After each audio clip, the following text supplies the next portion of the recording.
আসসালামু আলাইকুম ওয়া রাহমাতুল্লাহি ওয়া বারাকাতুহু। সুপ্রিয় দর্শক, কাছে ও দূরে, দেশে বিদেশে যে যেখানে বসে সুন্নাহর আলোকে মুমিন জীবন অনুষ্ঠানটি দেখছেন, আপনাদের সবাইকে স্বাগত জানাচ্ছি। দর্শক, আপনারা দেখছেন সুন্নাহর আলোকে মুমিন জীবন অনুষ্ঠানটি পরিবেশিত হচ্ছে আলমাস্ক আরাবিয়ান আতরের সৌজন্যে। দর্শক, আজকে আমাদের আলোচ্য বিষয় সুন্নাহর আলোকে সিয়াম ও তাকওয়া। দর্শক, এ বিষয়ে আলোচনার জন্য আমাদের মাঝে উপস্থিত রয়েছেন একজন প্রখ্যাত আলেমে দ্বীন, বহু গ্রন্থ প্রণেতা, ইসলামী বিশ্ববিদ্যালয় কুষ্টিয়ার আল হাদিস অ্যান্ড ইসলামিক স্টাডিজ বিভাগের অধ্যাপক ডক্টর খন্দকার আনম আবদুল্লাহ জাহাঙ্গীর। আসসালামু আলাইকুম ওয়া রাহমাতুল্লাহি ওয়া বারাকাতুহু। দর্শক, অনুষ্ঠান উপস্থাপনায় রয়েছে আমি ডক্টর আসম সোহাইব আহমদ। অনুষ্ঠানের শেষ পর্যন্ত আমাদের সাথেই থাকবেন এই প্রত্যাশায় আজকের আলোচনা শুরু করছি। প্রথমে এই প্রফেসর ডক্টর আবদুল্লাহ জাহাঙ্গীর স্যারের কাছে জানতে চাইব, সিয়াম ও তাকওয়া ওতপ্রোতভাবে জড়িত। সিয়ামের মাধ্যমে কিভাবে তাকওয়া অর্জিত হয়, এই বিষয়টি যদি স্যার আমাদেরকে একটু বর্ণনা করতেন। আলহামদুলিল্লাহ ওয়াসসালাতু ওয়াসসালামু আলা রাসূলিল্লাহ ওয়া আলা আলিহি ওয়া আসহাবিহি ওয়া মান ওয়ালাহু ওয়া বাদ। আল্লাহ তাআলা কোরআন কারীমে বলেছেন, কুতিবা আলাইকুমুস সিয়ামু কামা কুতিবা আলাল্লাযীনা মিন ক্বাবলিকুম লাআল্লাকুম তাত্তাকুন। তোমাদের উপরে সিয়াম বিধিবদ্ধ করা হয়েছে যেমন পূর্ববর্তীদের করা হয়েছিল, যেন আশা করা যায় তোমরা তাকওয়া অর্জন করবে। তা আসলে সিয়ামের মাধ্যমে তাকওয়া অর্জন, এটা বহু দিক রয়েছে। খুব সহজে আমরা বুঝতে পারি যে সিয়াম মানে সদা সর্বদা সবচেয়ে বেশি প্রিয়, যেটা সবসময় আমাদের প্রয়োজনে লাগে এবং হালাল বৈধ। একটু খিদে লাগলে খাওয়া, একটু পানি পান করা, এই বৈধ জিনিসকে আল্লাহর দিকে তাকিয়ে তা থেকে বিরত থাকা। একজন মুমিন প্রচন্ড পিপাসায় আক্রান্ত, একাকী ঘরের ভিতরে রয়েছেন, তার ফ্রিজে পানি আছে কিন্তু তিনি খাচ্ছেন, কেউ দেখার নেই কিন্তু তিনি পানি খাচ্ছেন না। কেন? আল্লাহ তাকে নিষেধ করেছেন। আর এটাই হলো তাকওয়ার মূল বিষয়, যে আল্লাহর ভয়ে আল্লাহ যেটা নিষেধ করেছেন সেটা থেকে নিজেকে বিরত রাখার ক্ষমতা অর্জন করা, এটাই তাকওয়া। তাকওয়ার আবিধানিক অর্থ হলো আত্মরক্ষা করা, নিজেকে রক্ষা করা। কি থেকে?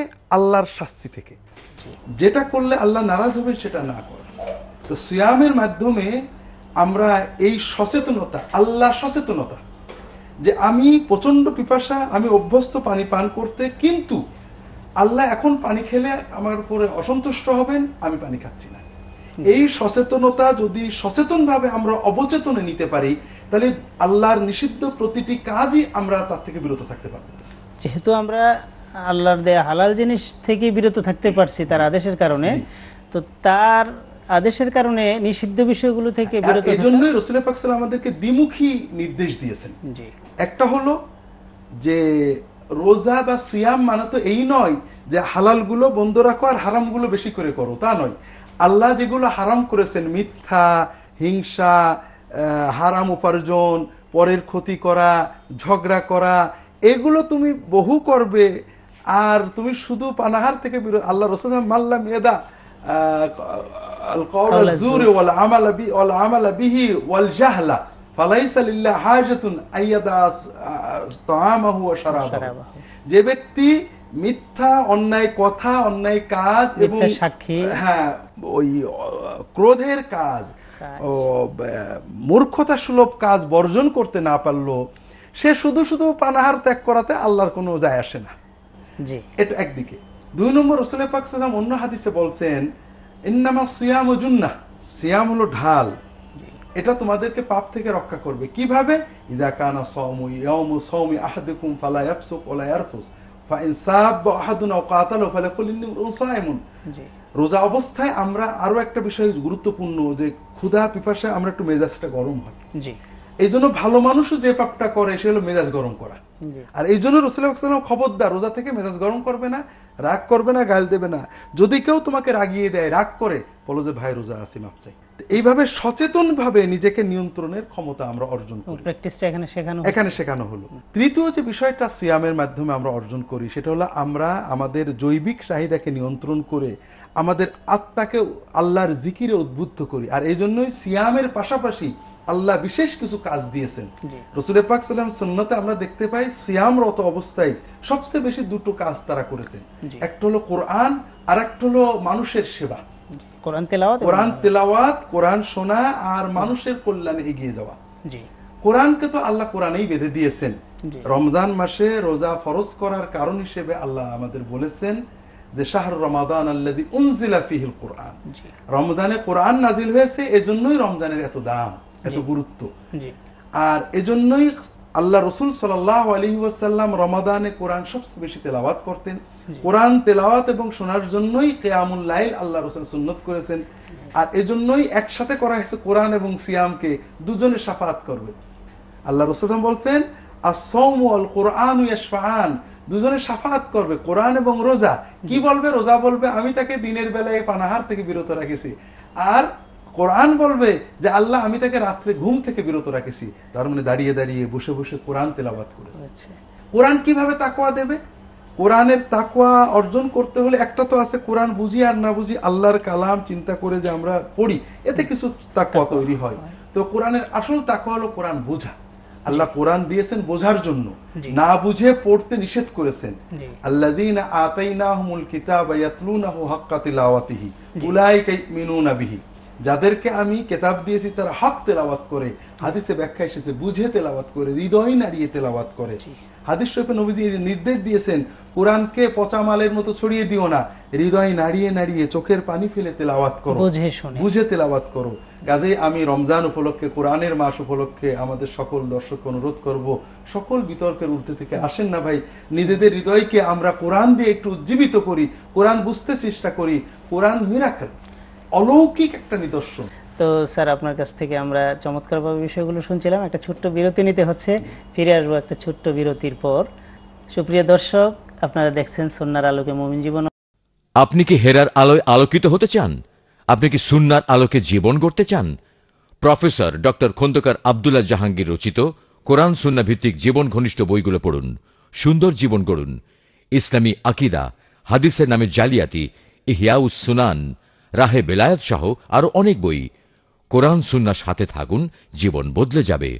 যোগাযোগ আস-সুন্নাহ ট্রাস্ট, 01715400640। দর্শক, ফিরে এলাম বিরতির পর। আপনারা দেখছেন সুন্নাহর আলোকে মুমিন জীবন অনুষ্ঠানটি পরিবেশিত হচ্ছে আল মাস্ক আরাবিয়ান আতরের সৌজন্যে। আজকের আলোচ্য বিষয় সিয়াম ও তাকওয়া। এ পর্যায়ে আমরা প্রফেসর ডক্টর আব্দুল্লাহ জাহাঙ্গীর স্যারের কাছে জানতে চাইব যে কোরআনকে সিয়ামের সাথে আল্লাহ সুবহানাহু ওয়া তাআলা জড়িয়ে দিলেন, একত্র করে দিলেন তাকওয়া হাসিলের জন্য। তাহলে কি আমরা এই কথা বুঝতে পারি যে কোরআন না বুঝলে পরিপূর্ণভাবে মুত্তাকি হওয়া যায় না? আসলে শুধু তাকওয়া নয়, কোরআন না বুঝলে পরিপূর্ণ ঈমান অর্জন করাও কষ্টকর। কারণ আল্লাহ তাআলা, আসলে আমরা বুঝতে পারি না আল্লাহ তাআলা যে দ্বীনটা দিয়েছেন। রাসূল পাক সাল্লাল্লাহু আলাইহি ওয়াসাল্লাম আমাদেরকে বলেছেন তারাকতুকুম আলাল বাইদা, তোমাদেরকে আলোকিত পথের উপর রেখে গেলাম। সেটা কিসের পথ? অন্য হাদিসে তিনি বলছেন তারাকতু ফিকুম মা ইন তামাসসাকতুম বিহি লান তাদিল্লু বাদি, তোমাদের ভিতরে রেখে গেলাম যা ধরে থাকলে তোমরা গোমরাহ হবে না, কিতাবাল্লাহি ওয়া সুন্নতি, আল্লাহর কিতাব এবং আমার সুন্নাত। অন্য হাদিসে রাসূল পাক সাল্লাল্লাহু আলাইহি ওয়াসাল্লাম বলছেন ইন্না হাযাল কুরআন তারাফুহু বিয়াদিল্লাহি ওয়া তারাফুহু বিআইদিকুম, এই কোরআনের এক প্রান্ত আল্লাহ ধরে রেখেছেন, এক প্রান্ত তোমাদেরকে দিয়েছেন। ফাতামাসসাকু বিহি ফাইন্নাকুম লান তাদিল্লু বাদু আবাদা, এই কোরআনকে ধরে রাখো, তোমরা কখনোই আর বিভ্রান্ত হবে না। ইন্নাকুম লান তারদু ইলাল্লাহ তারজিউ ইলাল্লাহি বিশাইইন আফদালা মিম্মা খারাজা মিনহু, তোমরা আল্লাহর ওলি হতে চাও, আল্লাহর কাছে যেতে চাও, কোরআনের চেয়ে বড় জিনিস আর নেই। এই কোরআন আসলে তো বোঝার জন্য আল্লাহ দিয়েছেন। কোরআন পড়তে হবে, বুঝতে হবে। কোরআন যত হৃদয়ের গভীরে প্রবেশ করবে, আমাদের ঈমান তত বাড়বে, তাকওয়া তত বাড়বে। কোরআনের পাশাপাশি অবশ্যই সুন্নাহ পড়তে হবে, হাদিসের আলোকে কোরআন বুঝতে হবে। আর এই কোরআন এবং সুন্নাহ বুঝার মাধ্যমে আমরা তাকওয়া ঈমান অর্জন করব। অন্যান্য মাসলা মাসাইল আমরা আলেমদের থেকে শিখব। এটা বাদ দিয়ে যদি আমরা কোরআন এবং সুন্নাহ নিজেরা হৃদয় দিয়ে না অনুভব করে শুধু মানুষের মুখ থেকে শুনি, তাহলে সত্যিকারের তাকওয়া ঈমান অর্জন করা খুবই কষ্ট। আমি যেটা আপনাকে বলছিলাম ভাই, যে কোরআন একটা মিরাকল। এর একটা দিক আমরা সবাই জানি, আমরা মাতৃভাষার সবচেয়ে উচ্চাঙ্গের বড় সাহিত্যিক কাব্যগ্রন্থকে মুখস্থ রাখতে পারি না। আমাদের বাংলাদেশের সবচেয়ে বড় সাহিত্য গীতাঞ্জলি কবিতাটা, প্রথম থেকে কাব্যগ্রন্থটা প্রথম থেকে শেষ পর্যন্ত একটানা মুখস্থ বলতে পারে না, হয়তো অনেক কবিতা মুখস্থ, কিন্তু একজন বাঙালি শিশু 7-8 বছরের শিশু এই বিশাল এই কোরআনটাকে প্রথম থেকে শেষ পর্যন্ত মুখস্থ বলতে পারে। সে মাতৃভাষায় কথা বলতে গেলে বেড়ে যায়, কিন্তু কোরআন যখন পড়ে তখন বলে হারাম শরীফের ইমাম বোধহয় কোরআন তেলাওয়াত করছে। এটা অলৌকিক, বিশ্বে আর কোথাও এর কোনো নমুনা নেই। আর এই অলৌকিকত্বের দ্বিতীয় দিক হলো যে কোরআনের বোঝা আল্লাহ সহজ করেছেন। আল্লাহ কোরআনে বলেছেন ওয়ালাকাদ ইয়াসসারনাল কুরআনা লিযিকরি ফাহাল মিন মুদ্দাকির, আমি কোরআনকে বোঝার জন্য সহজ করেছি, কেউ কি আসো বুঝতে চাও। এর একটা নমুনা আমি অনেকের ভিতরে দেখেছি যে আরবি একটা শব্দ জানে না, কোরআনের আয়াত উচ্চারণ করে করে পড়েছেন, তরজমাটা পড়েছেন, একবার দুইবার খতমের পরে ইমাম যখন কোরআন পড়ে একটা অক্ষর আরবি বোঝেন না, কিন্তু কি পড়ছেন উনি হৃদয়ে বুঝতে পারছেন। এই জন্য আমি সবাইকে অনুরোধ করব, ভাইরা আমরা সবাই চেষ্টা করি আল্লাহর কালাম এটা হৃদয় দিয়ে পড়ি। আরবি যদি নাও বুঝি, আসেন আমরা একটা ভালো অনুবাদ বই দেখে কোরআনটা পড়ি, একবার দুবার পড়ে হৃদয়গুলোকে, আল্লাহ কোরআনকে নূর বলেছেন, এবং এই নূর দিয়েই তিনি যাকে চান হিদায়াত করেন। কোরআনে অনেক জায়গায় বলা কিন্তু জাআলনাহু নূরান নাহদি বিহি মান নাশা, আল্লাহ আমরা আমাদের হৃদয়কে আল্লাহর নূরে উজ্জীবিত করি। আল্লাহ তাআলা সবাইকে তৌফিক দান। স্যার, এই ক্ষেত্রে আরেকটি প্রশ্ন আমাদের জানার আছে। আমাদের দেশে অনেক শিক্ষিত মানুষ বলে থাকেন যে কোরআন আরব দেশের মানুষের জন্য নাজিল হয়েছে, এবং তার প্রমাণ হলো এটা আরবি ভাষায় নাজিল হয়েছে, এটা আমাদের জন্য না। তো এই বিষয়টি সম্পর্কে আপনি যদি আমাদের একটু পরিষ্কার করে বলতেন। এটা অত্যন্ত মূর্খতা সুলভ কথা।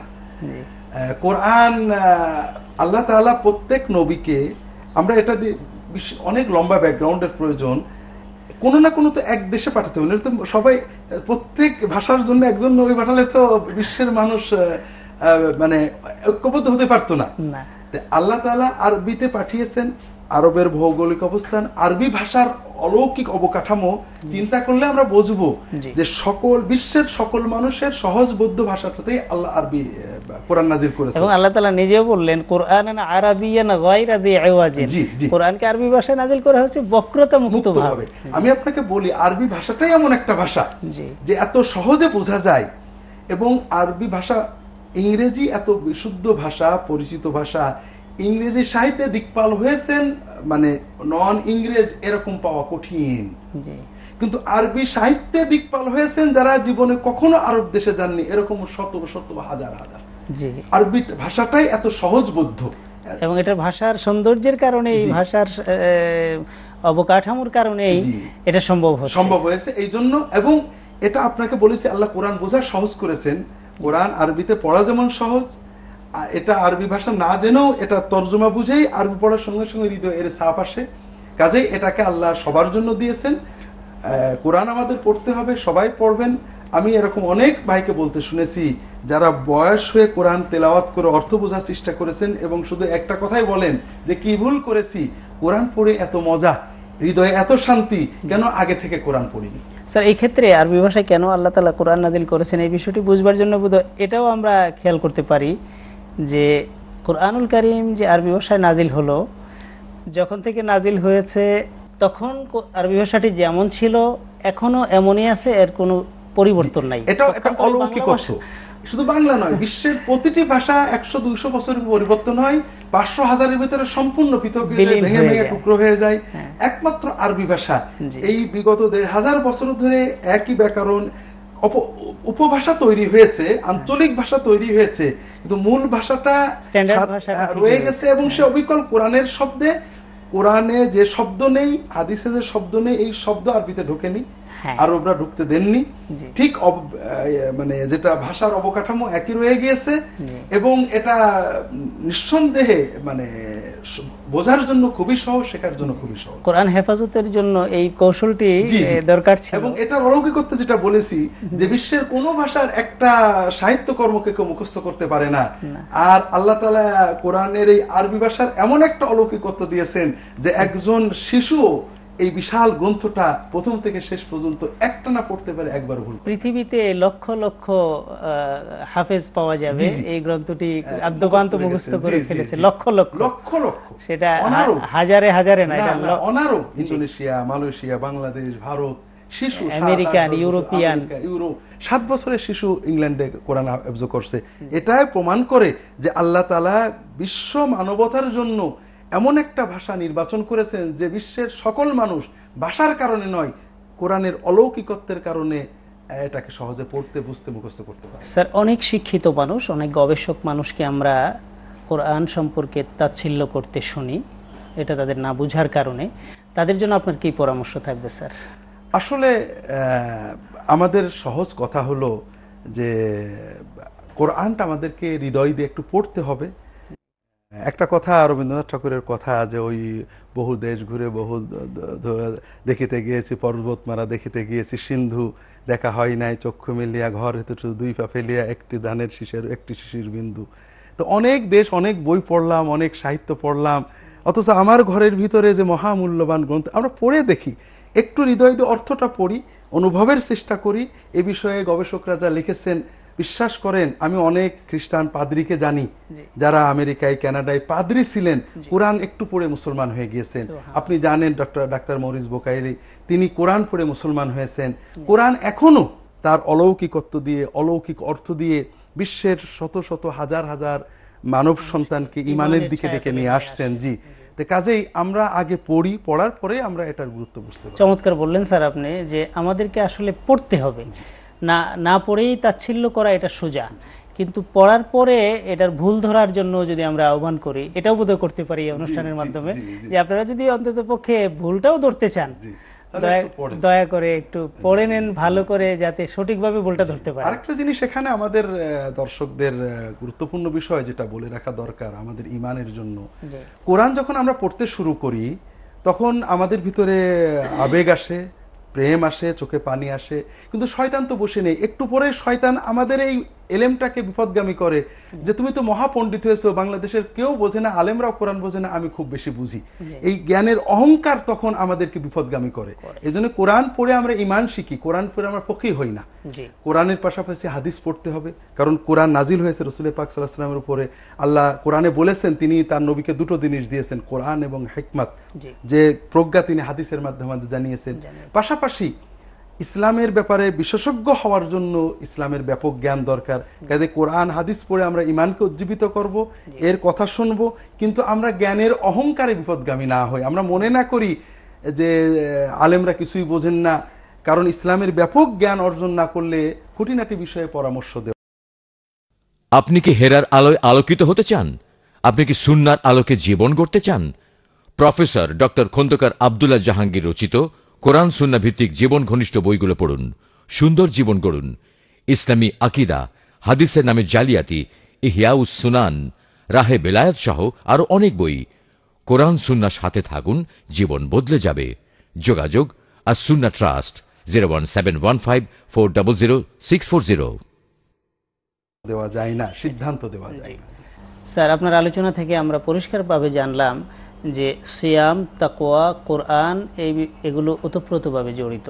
তাকওয়া অর্জন করতে হলে আমাদেরকে সিয়াম পালন করতে হবে, তাকওয়া অর্জন করতে হলে আমাদেরকে কোরআন বুঝতে হবে, এবং সেই সাথে তাকওয়া অর্জন করতে হলে আপনি মানব সেবা করতে হবে, হাদিস দ্বারা এই কথাটি বললেন। স্যার, এই বিষয়ে যদি আমাদেরকে আরো একটু বলতেন যে আমরা কিভাবে মানব সেবাগুলো করতে পারি। আমরা ইনশাআল্লাহ বিস্তারিত অন্য সময় আলোচনা করব।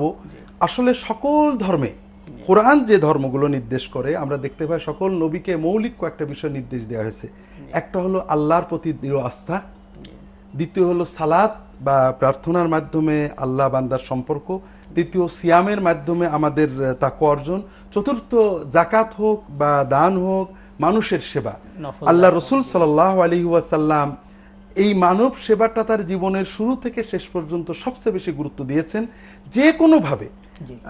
যে কোনোভাবে যেটা কোরআনে হাদিসে বলা হয়েছে, রাসূল পাক সাল্লাল্লাহু আলাইহি ওয়াসাল্লামের সুন্নত ছিল রমাদানে আজওয়াদান নাস, বেশি করে মানুষের পাশে দাঁড়ানো, তাদেরকে সহযোগিতা করা, এমনকি শ্রমিকের শ্রম কমিয়ে দেওয়া, কর্মীর কর্ম কমিয়ে দেওয়া, একটু রিক্সাওয়ালাকে বেশি পয়সা দেওয়া, একটু যে কোনোভাবে। আর একটা বড় বিষয় ইফতার করানো, যদি কেউ কোন রোজাদারকে ইফতার করায়, আল্লাহ তাআলা ওই রোজাদারের সমপরিমাণ সওয়াব তাকে দান করেন। আমরা বাংলাদেশের মানুষের ভুল বুঝি, রোজাটা ওকে দিয়ে দিলে না আমার রোজার সওয়াব আমার পুরোই থাকে, যিনি আমাকে ইফতার করান তিনি অতিরিক্ত সওয়াব পান। সাহাবায়ে কেরামগণ, তাবেঈনগণ অনেক সময় গরিব মানুষ, বেশি ইফতারি নেই, মসজিদে যার যার ইফতারি নেই, একজনের ইফতারি আরেকজনকে দিতেন, তার ইফতারি নিজে নিতেন। এটা একটা সহমর্মিতা, একটা আন্তরিকতা, ভালোবাসা তৈরি করে। এটা রমজান মাসে আমরা অনেক সময় রমজান মাসকে খাওয়ার মাস বানিয়ে ফেলি, অর্থাৎ কত বেশি খাওয়া যায়। আমরা একটা কথা বলা হয় রমজানে খেলে হিসাব নেওয়া হয় না, তা আসলে রমজান খাওয়ানোর মাস, সহমর্মিতার মাস, মুআসাত, মানুষের পাশে দাঁড়ানোর মাস। এবং এভাবে নিজের ভিতর থেকে লোভটাকে দূর করতে পারলে যতটুকু পারি, মানুষ তো মানুষই থাকবে, আমরা সত্যিকারের তাকওয়া অর্জন করব। কারণ তাকওয়া নষ্ট হওয়ার বড় কারণই হলো আত্মপ্রেম এবং লোভ। এবং এই রমাদান মাসে যত খাওয়া যাবে আল্লাহ তাআলা হিসাব নেবেন না, এই কথাটার কি আদৌ কোনো ভিত্তি আছে? এরকম একটা জাল হাদিস আছে আমি জানি, যে কিন্তু আসল কথা হলো আল্লাহ কোরআনে বলেছেন কুলু ওয়াশরাবু হাত্তা ইয়াতাবায়্যানা লাকুম। এটা দিয়ে অনেকে বলেন আল্লাহ তো খেতে পান করতে বললেন, আসলে এটা অনুমতি দিলেন। কিন্তু এই রমাদানে তো আমাদের উদ্দেশ্য মানে গুনাহ হবে কিনা খোঁজা নয়, কত বেশি সওয়াব হবে। অন্য সময় দান করলে যে সওয়াব হতো এখন বেশি হবে। আমরা এই মাসে নিজেকে কত বেশি প্রস্তুত করা যায় ইবাদতের জন্য, এখন বেশি খেলে তো ইবাদত হলো না। আর আরো আছে যে আমি যদি 10 টাকার 1 টাকা বাঁচিয়েও একটা মানুষকে সহযোগিতা করি, তা আমার তো সওয়াব বেড়ে গেল। একটা দুর্বল সনদের হাদিসে আসছে রমজানের বাইরে যে সওয়াব নফল নামাজের, নফল ইবাদতে রমজানের 70 গুণ বেশি সওয়াব আল্লাহ তাআলা দান করেন। এবং একটা কমন হাদিসও তো এরকম আছে যে কোনো ব্যক্তি যদি কোনো ব্যক্তির উপকারের জন্য কিছু পথ হাঁটে, তাহলে তাকে 1000 রাকাত নফল নামাজের বেশি সওয়াব দেয়া হয়। জি, একটা সহিহ হাদিসে আসছে রাসূল পাক সাল্লাল্লাহু আলাইহি ওয়াসাল্লাম বলছেন ওয়ালান আমশি মা আখি ফি হাজাতিল্লাহ আহাব্বু ইলাইহি মিনান আতাকা ফিল মসজিদি শাহরা। আমার কোনো ভাইয়ের উপকারে টাকা পয়সা দিয়ে নয়, একটু হেঁটে যাওয়া, তার সাথে একটু কয়েক পাহাটা, এটা মসজিদে নববীতে 1 মাস ইতিকাফ করার চেয়েও আমার কাছে বেশি প্রিয়। সুবহানাল্লাহ। তো এটা যে তো সারা বছরের জন্যই, তো রোজার মাসে হলো তো রোজার মাসের ইতিকাফের মতো হয়ে যাবে, আরো বেশি হয়ে যাবে, অনেক বেশি। সুবহানাল্লাহ। তো স্যার আপনি চমৎকার ভাবে আমাদেরকে রমাদানের বিষয়টি, তাকওয়ার বিষয়, আল্লাহ আপনাকে এবং আমাদের সকল দর্শককে এই রমজান মাসে কবুল করে নিন, আমাদের রমজানের বরকত নসিব করুন এবং রমজানের উসিলায় আমাদের আব্বা আম্মা আত্মীয় স্বজন সবাইকে জাহান্নাম থেকে মুক্তি লিখে দিন, আমিন, আল্লাহুম্মা আমিন। দর্শক, আপনারা দেখছিলেন সুন্নাহর আলোকে মুমিন জীবন অনুষ্ঠানটি পরিবেশিত হচ্ছে আলমাস্ক এরাবিয়ান আতরের সৌজন্যে। দর্শক, আমাদের অনুষ্ঠান দেখতে থাকুন শুধুমাত্র রমাদানুল মুবারকের জন্য প্রতি সোমবার রাত 11টায় এবং প্রতি বুধবার রাত 10:30টায়। আগামী অনুষ্ঠানে আপনাদের জন্য সুন্নাহর আরও একটি চমৎকার কোনো বিষয় নিয়ে আপনাদের সামনে হাজির হব, এই প্রত্যাশায় আজকের মতো এখানেই শেষ করছি। আসসালামু আলাইকুম ওয়া রাহমাতুল্লাহি ওয়া বারাকাতুহু।